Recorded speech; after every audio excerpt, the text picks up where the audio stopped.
आइए, आज का ये सिनेरियो जब किसी भी इमरजेंसी के अंदर कोई बेड नहीं है और हॉस्पिटल फुल हो गए हैं, चलिए देखिए मरीज का इलाज कैसे कर सकते हैं। आइए,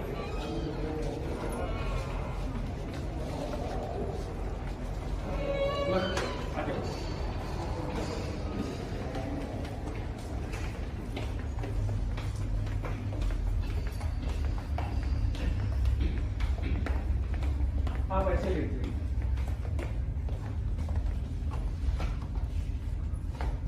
आप ये वो पेशेंट्स हैं जो कोरोना के आजकल दर दर भटक रहे हैं और हॉस्पिटल्स में बेड्स ना होने की वजह से, दवाइयाँ ना होने की वजह से, ऑक्सीजन कम होने की वजह से इनको वापस कर दिया जा रहा है। तो ऐसे मरीज अपने लोगों की सेवा कैसे कर सकते हैं और इमरजेंसी इन लोगों की हेल्प कैसे कर सकती है। आपने जनरली देखा होगा इमरजेंसी में 4 या 5 बेड रहते हैं। मैं उन सब डॉक्टर्स को जिनकी छोटी छोटी क्लिनिक्स हैं जहाँ पे एक छोटा सा भी बेड अवेलेबल है, वो इन मरीजों को कैसे अटेंड करें एक 5 मिनट में सिखाने की कोशिश करता हूँ। देखिए, जब भी आपने एक पेशेंट को अटेंडर के साथ लिटा दिया, अब आप इनके पास जाएंगे तो आप कोशिश करेंगे कि आप एक गाउन डालिए, इससे कि ये इन्फेक्शन आपको मत हो जाए। तो सबसे पहले गाउन डाल लेना है। गाउन डाल लेने के बाद असेस करना है ये मरीज वाकई में आया किस मजबूरी की वजह से था। अगर इनके पास कोरोना की रिपोर्ट है और इनका ऑक्सीजन सैचुरेशन कैसा चल रहा है, तो हमारे पास हॉस्पिटल्स में ये मॉनिटर्स रहते हैं। ये मॉनिटर्स हमारे को ऑक्सीजन लेवल्स बताते हैं कि मरीज की ऑक्सीजन कैसे चल रही है।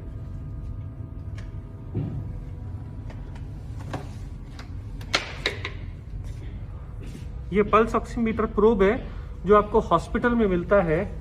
अगर आप देखिए, ये ग्राफ बनने के बाद एक वैल्यू आती है यहाँ पे, ये 100% ऑक्सीजन के साथ आया है। तो आपको ऐसी फैमिलीज को जो डर के मारे हॉस्पिटल आ रहे हैं, जिनकी ऑक्सीजन 90 से ऊपर है, उनको बताना है कि आप पहली बात खतरे में नहीं हैं और आप ऐसे मरीजों का घर पे आराम से इलाज कर सकते हैं जिनका भी ऑक्सीजन 90 से ज्यादा है।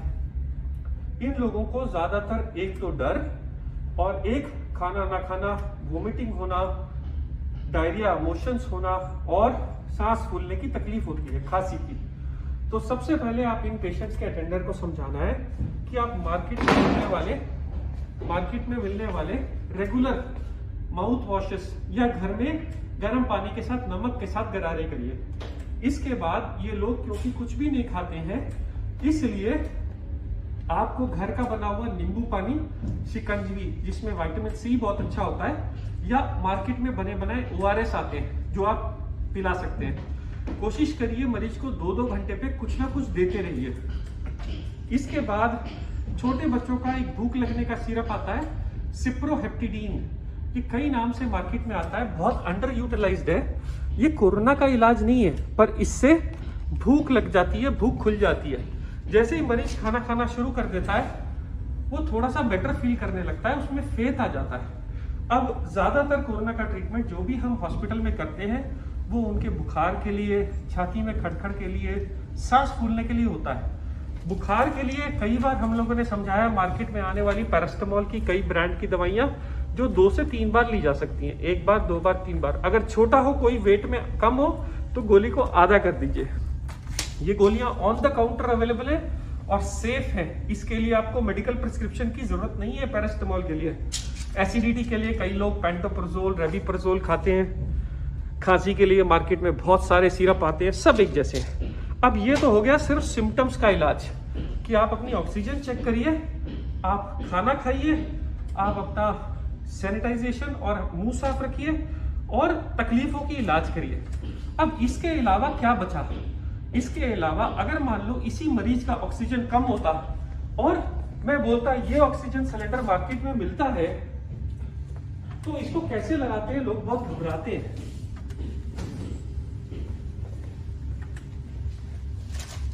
अगर आप देखिए मार्केट में ऐसे ऑक्सीजन के मास्क आते हैं।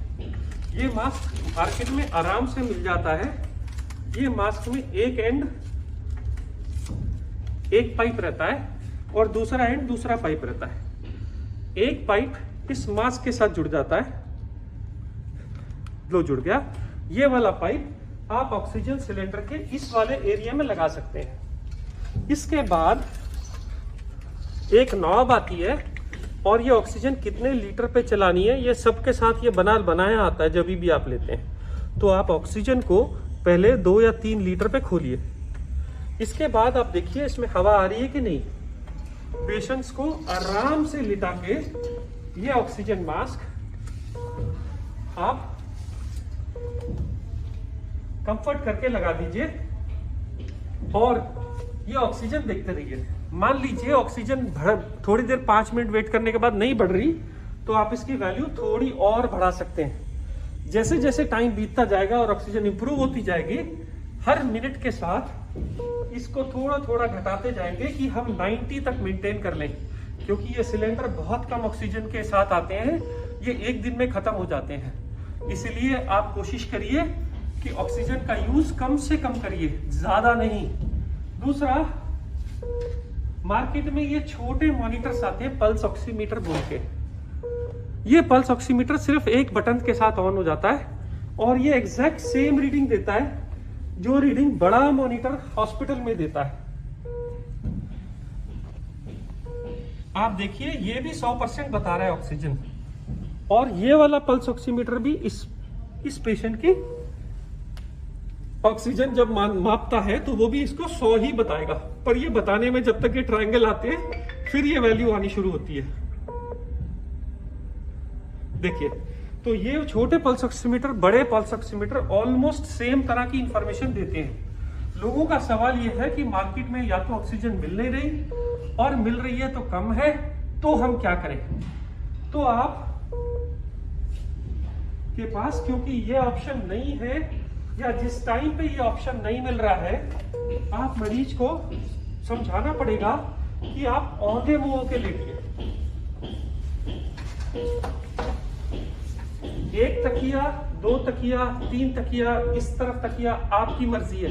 कोशिश ये करें कि मरीज ऐसे उल्टा होके लेटे 10 मिनट 15 मिनट, उसके बाद अगर ट्राई करे तो वो लेट एक करवट भी ले सकता है। बट सबसे ज्यादा बेनिफिट औंधे मुंह से होता है। क्या ये साइंस है? 100% ये साइंस है। पुराने जमाने में जब लंग्स की डिसीज हो जाती थी और लंग्स बहुत बैडली खराब हो जाते थे तो भी ये वेंटिलेटर के ऊपर भी पेशेंट को उल्टा करा जाता था। उसका कारण क्या है? जो ये बैक साइड ऑफ लंग्स के अंदर जो एयर स्पेसेस है उसको कोरोना अफेक्ट नहीं करता, इसलिए पेशेंट को उल्टा करने से वो रिजर्व स्पेसेस खुल जाती है। उन रिजर्व स्पेसेस के साथ आदमी आराम से नई ऑक्सीजन बना सकता है और जब तक ऑक्सीजन नॉर्मल लंग बनाने नहीं लगता जब तक के लिए आपको सपोर्ट करता है। इस वक्त मरीज को कहना है कि ये पल्स ऑक्सीमीटर लगा के रखे और अब आप ऑक्सीजन चेक करिए। जब आप ऑक्सीजन चेक करेंगे और पेशेंट की ऑक्सीजन कम आ रही होगी, देखिए 97, अब आप डीप ब्रीदिंग करिए साहब। हाँ, आपके सामने ये ऑक्सीजन थोड़ी थोड़ी फ्लक्चुएट करती है, आप ब्रीदिंग करते जाइए सर, जितनी आपको एफर्ट होता है आप ब्रीदिंग करिए।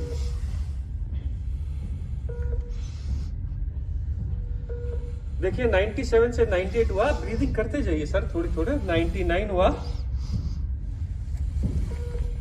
और आप देखेंगे उल्टा लेटने से 5% तक का बेनिफिट हो जाता है। 95 वाली ऑक्सीजन कभी कभी 98, 99 तक पहुंच जाती है।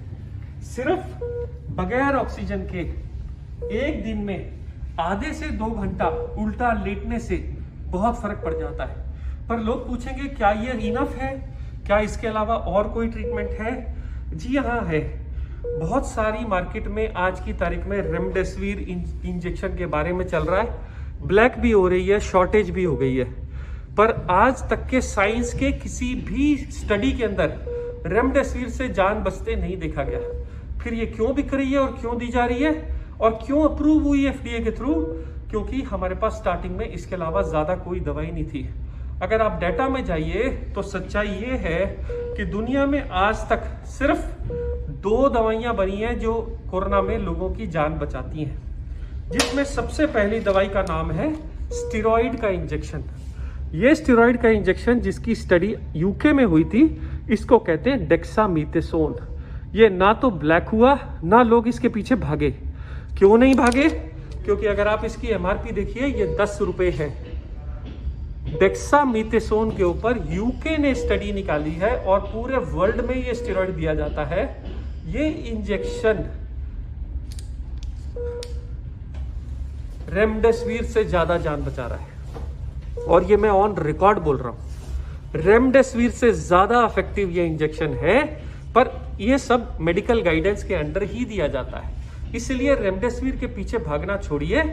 जो अवेलेबल है, जिससे हम अपने लोगों की जान बचा सकते हैं, जो हमारे पास इंडिया में सस्ता अवेलेबल है, आप उसके साथ जाइए। तो बाकी दवाइयों का क्या हुआ? बाकी दवाइयां जो हाइड्रोक्सी क्लोरोक्विन, जो आइवरमेक्टिन बोल के दवाइयां आई थी, वो सारी दवाइयां फेल हो गई ट्रायल्स के अंदर और उनको अब कोई यूज नहीं कर रहा है। इसके अलावा 100 में 17 लोगों को सीरियस कोविड इन्फेक्शन में क्लॉट्स बनने का खतरा रहता है। इसलिए उनको ब्लड थिनर का इंजेक्शन, एक क्लेक्सेन, या जो लोग घर चले जाते हैं, डॉक्टर्स उनको ब्लड थिनर की टैबलेट दे देते हैं। ये ब्लड थिनर की टैबलेट्स 20 से 21 दिन तक दी जाती हैं और ये दवाइयां भी अंडर मेडिकल प्रिस्क्रिप्शन ही दी जाती हैं। जो लोग की ऑक्सीजन 93 से कम है, वही लोगों को इतने सब दवाइयों की जरूरत है। जो लोग नॉर्मल है, वो लोग नॉर्मल खाना या सिम्टोमेटिक ट्रीटमेंट से ही ठीक हो जा रहे हैं। स्टेरॉइड की जरूरत सिर्फ सेकेंड वीक में पड़ रही है। एक और चीज याद रखिए कि कोरोना की उम्र सिर्फ 14 दिन ही है। अगर आप 14 दिन जी गए तो आप कोरोना से जीत गए। अमूमन आदमी की उम्र 50-60 साल होती है। कोई रीजन नहीं है कि हम कोरोना से हाथ जाएं। अगर हम हाथ जोड़ लें, एक दूसरे की मदद करें, चीजें ब्लैक ना होने दें, और जो अवेलेबल संसाधन है आज हमारे पास, उसको यूज करें, तो हम सब ज्यादा से ज्यादा लोगों की जान बचा पाएंगे। मैं संजीव कुमार, सनशाइन हॉस्पिटल हैदराबाद से बोल रहा हूँ।